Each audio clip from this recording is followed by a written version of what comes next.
세상에서 제일 행복한 숫자가 뭔지 아세요? 저는 5라고 생각했습니다. 제 아내, 그리고 토끼 같은 자식 셋. 우리 5 식구. 주변에서는 다들 저를 부러워했습니다.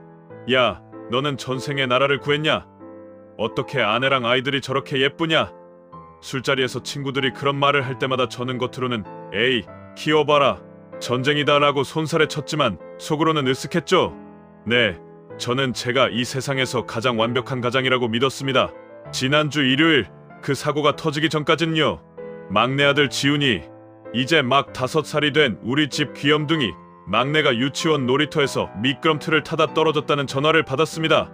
머리를 좀 심하게 닥쳐서 피를 많이 흘렸다고 하더군요. 저는 하던 회의도 팽개치고 응급실로 달려갔습니다.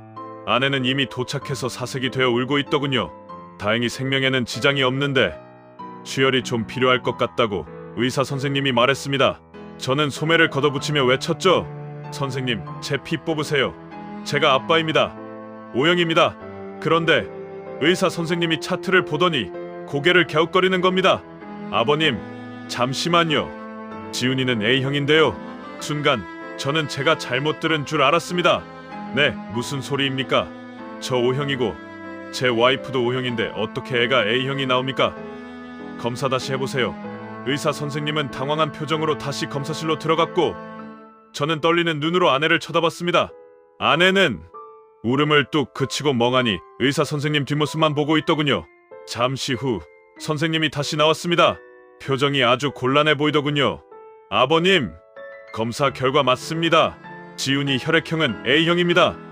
혹시 어머님 혈액형을 잘못 알고 계신 건 아닌지. 저는 아내를 향해 천천히 고개를 돌렸습니다. 여보, 당신 O형 맞잖아. 우리 연애할 때 헌혈도 같이 했잖아. 기억 안 나? 아내는 입술을 파르르 떨면서 아무 말도 하지 못했습니다. 그 침묵, 그 빌어먹을 침묵이 모든 걸 말해주고 있었죠. O형과 O형 사이에서는 하늘이 두 쪽이 나도 O형밖에 나올 수 없습니다. 그건 중학교 생물 시간에도 배우는 상식이죠. 그런데 A형이라니. 그 순간 제 머릿속에서 지난 5년의 기억이 필름처럼 스쳐 지나갔습니다. 지훈이를 임신했을 때 제가 지방 출장이 잦았던 그 시기, 유독 지훈이만 저를 안 닮았다고, 외탁을 한 것 같다고 농담처럼 말하던 장모님, 그리고 무엇보다 지훈이를 볼 때마다 어딘가 모르게 죄책감 어린 눈빛을 보내던 아내의 그 묘한 표정들. 저는 끓어오르는 화를 억누르며 의사 선생님과 간호사들을 병실 밖으로 내보냈습니다. 병실 안에는 링거를 꽂고 잠든 막내 아들과 고개를 푹 숙인 아내, 그리고 배신감에 치를 떠는 저 셋만 남았죠. 말해. 제 목소리가 이렇게 차갑게 나올 줄은 저도 몰랐습니다. 입 닥치고 있지 말고 말하라고. 지훈이 누구 새끼야? 아내가 털썩 바닥에 무릎을 꿇었습니다. 그리고 제 바짓가랑이를 잡고 오열하기 시작했습니다. 여보, 잘못했어. 내가 설명할게. 내가 다 설명할게. 설명? 불륜에 무슨 설명이 필요합니까? 실수였다. 외로웠다. 술김이었다. 저는 아내를 뿌리치고 병실 문을 박차고 나왔습니다. 저는 그 길로 첫째와 둘째의 칫솔을 챙겨서 유전자 검사 센터로 달려갔습니다. 막내가 내 자식이 아니라면 과연 위로 두 놈은 내 자식이 맞을까? 이 의심이 싹트기 시작하자 제가 사랑했던 5라는 숫자가 악마의 숫자처럼 보이기 시작했습니다. 그리고 오늘 아침 유전자 검사 결과지가 도착했습니다. 봉투를 뜯는 제 손이 미친 듯이 떨리더군요. 결과지 맨 아래에 적힌 파란색 글씨, 불일치, 막내 지훈이의 것이었습니다.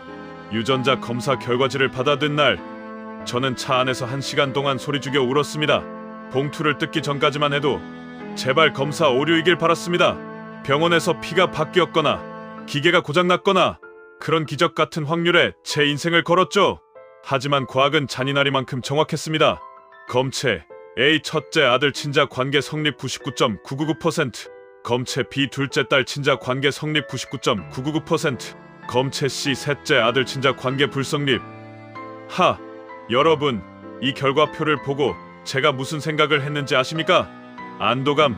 그래, 적어도 첫째랑 둘째는 내 핏줄이구나. 아내가 완전히 미친년은 아니구나 하는 안도감? 아니요. 차라리 다 내 자식이 아니었으면 좋았을 뻔했습니다. 그랬다면 뒤도 안 돌아보고 이혼 도장을 찍고 아내를 법정에 세워서 매장시켜버렸을 텐데, 위로 두 놈은 내 새끼고 막내만 남의 새끼라는 이 사실이 저를 더 꼼짝 못하게 올가매는 족쇄가 되어버린 겁니다. 저는 눈물을 닦고 집으로 들어갔습니다. 거실에는 아무것도 모르는 아이들이 TV를 보고 있었고 아내는 부엌에서 저녁 준비를 하고 있었습니다. 된장찌개 냄새, 평소라면 구수하게 느껴졌을 그 냄새가 그날은 역겨운 시궁창 냄새처럼 느껴져 헛구역질이 났습니다. 여보 왔어? 아내가 저를 보며 어색하게 웃더군요. 며칠 전 응급실 사건 이후로 우리 사이엔 살얼음판 같은 침묵만 흘렀으니까요. 저는 말없이 안방으로 들어갔습니다. 아내가 따라 들어오더군요. 방문을 잠그고 저는 검사 결과지를 아내의 얼굴에 뿌렸습니다. 종이들이 눈처럼 팔랑거리며 바닥에 떨어졌습니다. 주워봐. 내 성적표니까. 아내는 바닥에 떨어진 종이를 줍더니 친자 불일치라는 글자를 보고는 그 자리에 주저앉았습니다. 더 이상 변명은 없었습니다. 누구야? 제가 물었습니다. 여보, 내가 설명할게. 설명하지 말고 이름 대라고. 어떤 새끼랑 뒹굴어서 저걸 만들어 왔냐고. 제가 소리를 지르자 거실에서 아이들이 놀라 우는 소리가 들렸습니다. 아내는 내 입을 틀어막으며 빌었습니다. 쉿, 제발. 애들 듣잖아. 여보, 내가 잘못했어. 한 번이었어. 진짜 딱 한 번 실수였어. 실수. 5살짜리 애가 컵을 깨는 게 실수지. 멀쩡한 유부녀가 딴 놈 애를 뺏어 5년이나 남편을 속이고 키우는 게 실수입니까? 저는 아내의 멱살을 잡고 흔들었습니다. 5년 동안 지훈이를 내 아들인 줄 알고 안아주고 뽀뽀해주고 목마 태워줬던 그 모든 순간들이 구역질 나는 악몽으로 변해버렸으니까요. 그 아이의 눈을 볼 때마다 아내는 속으로 무슨 생각을 했을까요? 저 멍청한 놈, 남의 씨인 줄도 모르고 좋아 죽네, 이러고 비웃었을까요? 5년 전이야. 당신 장기 출장 갔을 때. 그때 동창회 나갔다가. 아내가 기어 들어가는 목소리로 실토하기 시작했습니다. 동창회, 그놈의 동창회. 술에 취해서 분위기에 휩쓸려서 딱 하룻밤이었다고 합니다. 그리고 임신 사실을 알았을 땐 이미 늦었다고. 혹시나 내 아이일 수도 있지 않을까 하는 희망을 품고 나왔다고. 태어나서 저를 닮지 않은 걸 보고 불안했지만 O형인 저와 O형인 자신 사이에서 A형이 나올 수 없다는 건 꿈에도 몰랐다고. 무식해서 용감했다고 하더군요. 그래서 그놈이 누군데? 지금 연락해. 그놈도 지훈이같이 아들인 거 알아? 아내는 고개를 세차게 저었습니다. 아니야. 그날 이후로 연락 끊었어. 그 사람은 아무것도 몰라. 그냥 지나가는 바람 같은 거였어. 지나가는 바람? 그 바람에 우리 가정이 뿌리째 뽑혔는데 저는 당장 이혼하자고 했습니다. 지훈이는 그 친부라는 놈한테 보내고 첫째 둘째는 내가 키우겠다고. 당신은 몸만 나가라고. 하지만 아내는 제 바짓가랑이를 잡고 늘어졌습니다. 여보, 제발. 지훈이 아직 5살이야. 아무것도 모르잖아. 5년을 아빠로 알고 살았는데 이제 와서 버리면 애가 어떻게 살아? 그리고 첫째랑 둘째는? 애들 셋이서 얼마나 끈끈한데 찢어나. 나랑 이혼하면 당신 혼자 애 셋을, 둘을 어떻게 키울 건데? 기가 막히게도 아내는 제 가장 약한 부분을 찌르고 들어왔습니다. 가족이라는 울타리. 첫째와 둘째에게 막내는 아빠 아들이 아니라서 갖다 버렸다라고 설명할 수 있을까요? 그 아이들이 받을 상처는요. 저는 그날 밤 안방이 아니라 서재 소파에 누워 천장만 바라봤습니다. 옆방에서는 지훈이가 잠투정을 하며 아빠 하고 저를 찾는 소리가 들렸습니다. 평소라면 달려가서 안아줬을 그 목소리가 이제는 제 심장을 찌르는 칼날처럼 들렸습니다. 지훈이는 죄가 없죠. 네, 머리로는 압니다. 하지만 제 가슴은 매일 아침 밥상머리에서 저 아이 얼굴을 보며 아내의 외도를 떠올려야 하는 제 지옥 같은 삶은 누가 보상해줍니까? 진짜 문제는 다음 날 터졌습니다. 아내가 연락 끊었다, 누군지 모른다라고 했던 그 상간남. 저는 아내의 옛날 핸드폰 공기계와 클라우드를 뒤져서 기어이 그 꼬리를 잡고 말았습니다. 5년 전 동창회 날짜의 기록들. 사진첩을 복구하던 저는 한 장의 사진을 보고 스마트폰을 떨어뜨릴 뻔했습니다. 동창회 단체 사진 속 아내의 어깨에 다정하게 손을 올리고 있는 남자.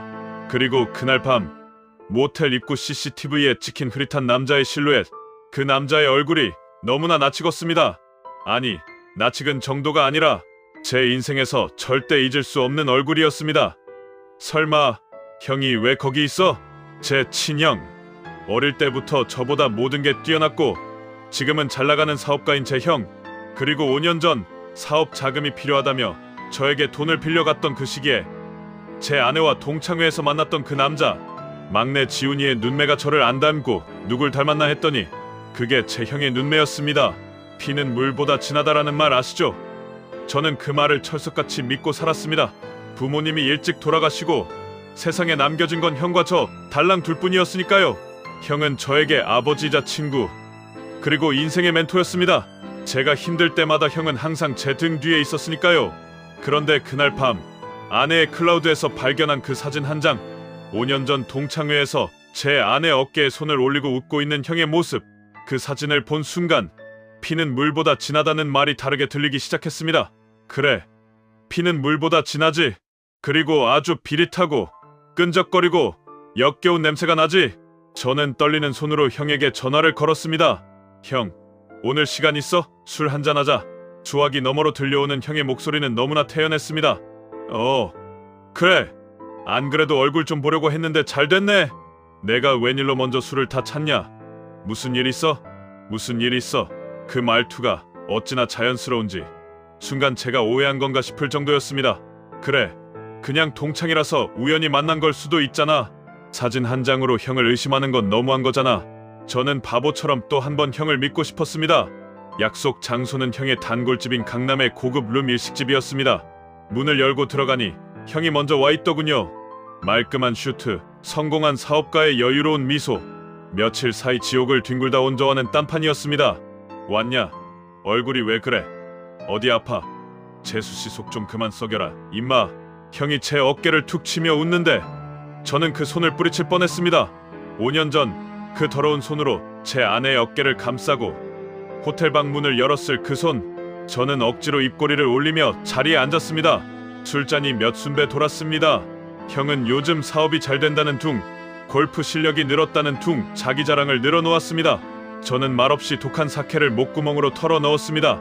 속이 타들어가는 것 같았지만 정신은 오히려 시퍼렇게 날이 서기 시작했습니다. 이제 확인해야 합니다.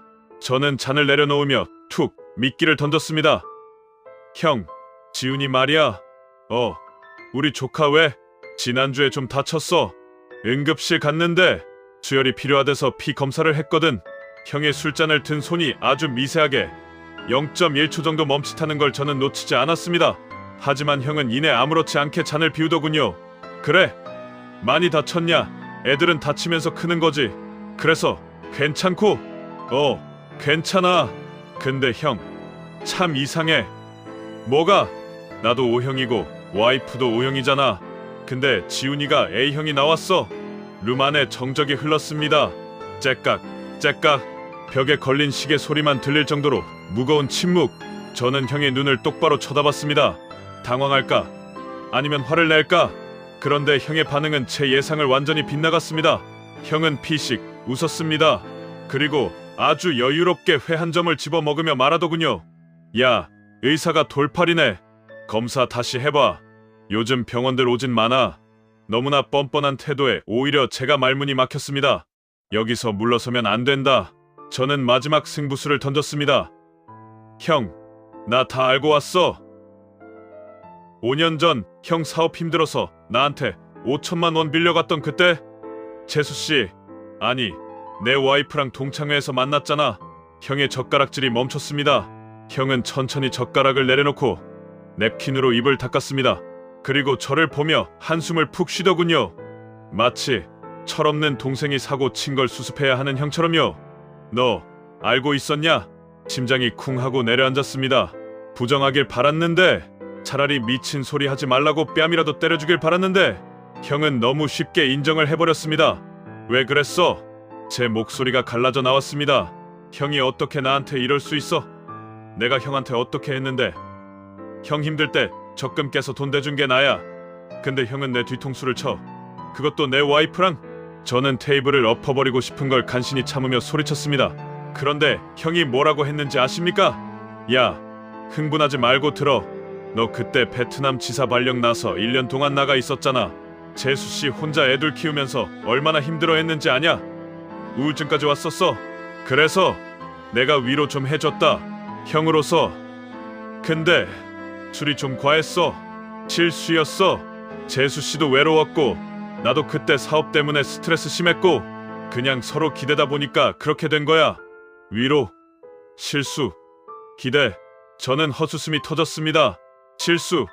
실수가 5살이 되어서 걸어다니고 있어. 지훈이, 형 아들이잖아. 알고 있었지? 형은 담배를 하나 꺼내 물더군요. 설마 했지. 재수씨가 입국 다물고 있길래 내 자식인 줄 알았다. 근데 A형이라니. 우리 집안 씨가 새긴 생가보다. 빠드득 제 이빨 갈리는 소리가 들렸습니다. 형은 미안해하는 기색이 전혀 없었습니다. 오히려 귀찮은 일이 생겼다는 듯 인상을 찌푸리며 말했습니다. 그래서 어쩔 건데? 이제 와서 이혼이라도 하게. 야, 애셋이다. 첫째랑 둘째는 어쩔 거야? 걔네 아비 없이 키울 거야. 그리고 너 이 사실 알려주면 쪽팔려서 어떻게 살래? 형이랑 와이프가 바람나서 낳은 애를 키웠다. 이거 동네방네 소문낼 수 있어? 형은 정확히 제 약점을 알고 있었습니다. 제가 가정을 얼마나 끔찍이 아끼는지, 남들의 시선을 얼마나 신경 쓰는지. 형은 연기를 내뿜으며 말을 이었습니다. 덮어라. 너만 입 다물면 아무 일도 없어. 지훈이 내 조카잖아. 아니, 내 아들이지. 내가 양육비 넉넉하게 줄게. 사업도 잘 되는데 그깟 돈 몇 푼이 문제겠냐. 너도 애새 키우려면 돈 많이 들잖아. 그냥 내가 스폰서라고 생각하고. 쨍그랑! 저는 마시던 사케 병을 벽에 집어 던졌습니다. 병이 산산조각이 나고 파편이 형의 얼굴을 스치고 지나갔습니다. 형의 뺨에서 피가 한 줄기 흘러내렸지만 형은 눈 하나 깜짝하지 않더군요. 돈. 지금 돈이라고 했어? 저는 깨진 병목을 쥐고 형에게 다가갔습니다. 당장이라도 저 목을 찔러버리고 싶었습니다. 죽여버리고 싶었습니다. 이딴 게 형이라니. 이딴 게 핏줄이라니. 하지만 저는 찌르지 못했습니다. 형이 겁을 먹어서가 아닙니다. 형의 눈빛 때문이었습니다. 형은 저를 보고 비웃고 있었습니다. 너는 못해. 너는 착해 빠져서 형을 찌르지도 못하고 가정을 깨지도 못해. 그 눈빛이 말하고 있었습니다. 저는 깨진 병을 바닥에 떨어뜨렸습니다. 여기서 형을 죽이면 저는 살인자가 됩니다. 그러면 아이들은 살인자의 자식이 되겠죠? 아내와 형, 그 더러운 연놈들 때문에 내 아이들의 인생까지 망칠 수는 없었습니다. 형, 제가 나직하게 불렀습니다. 오늘 이 자리 평생 기억해도 내가 형을 안 죽인 건 용서해서가 아니야. 죽이는 것보다 더 고통스럽게 만들어주려고 살려두는 거야. 뭐? 기다려. 형이 가진 그 돈, 그 회사, 그리고 형이 누리는 그 역겨운 명예까지 내가 다 갈기갈기 찢어서 불태워줄 테니까 그때 가서 나한테 형제니까 봐달라고 빌지 마. 우린 오늘부로 남이야. 아니, 원수야. 저는 룸을 나왔습니다. 뒤에서 형이 야, 어디가? 하고 부르는 소리가 들렸지만 뒤돌아보지 않았습니다. 밖에는 비가 내리고 있었습니다. 차가운 빗물이 얼굴을 때리는데 눈물이 흐르는지 빗물이 흐르는지 알 수가 없더군요. 핸드폰을 꺼냈습니다. 아내에게 문자가 와 있었습니다. 여보, 어디야? 애들 재웠어. 들어와서 얘기해. 그래, 얘기해야지. 하지만 이제 대화는 끝났습니다. 저는 핸드폰에 저장된 변호사 친구의 번호를 눌렀습니다. 그리고 형의 회사와 거래하는 세무사 동기의 번호도 찾았습니다. 피는 물보다 진하다고요? 네, 맞습니다. 그래서 그 피가 썩으면 세상 어떤 시궁창보다 더 독한 냄새가 진동을 하죠. 이제 제가 그 썩은 피를 전부 뽑아버릴 차례입니다. 제 침대 위에 뻐꾸기, 그리고 그 뻐꾸기를 날려보낸 뻐꾸기 주인, 둘 다 내 집에서, 내 인생에서 흔적도 없이 지워버리겠습니다. 그날 밤 형과 헤어지고 저는 집으로 들어가지 않았습니다. 대신 24시간 하는 설렁탕집 구석에 앉아 전화를 돌렸습니다. 여보세요. 김 변호사. 나다. 자냐? 지금 좀 나와라. 급하다. 박 회계사, 너 내 형네 회사 세무 기장 맡고 있지? 자료 좀 보자. 저는 제가 가진 모든 인맥을 총동원했습니다. 형이 간과한 게 하나 있었습니다. 형은 부모님의 사업 수완을 물려받았지만 저는 부모님의 인내심과 사람을 얻는 법을 물려받았다는 사실을요. 저는 3일 동안 회사에 휴가를 내고 변호사 친구와 회계사 동기를 끼고 밤새 서류 더미와 씨름했습니다. 형의 회사는 겉으로는 화려했지만 속은 썩어 문드러져 있더군요. 페이퍼 컴퍼니를 통한 비자금 조성, 법인세 탈루, 횡령. 제가 빌려줬던 그 5천만 원도 회사 살리는 데 쓴 게 아니라 도박빚 갚는 데 썼더군요. 증거는 차고 넘쳤습니다.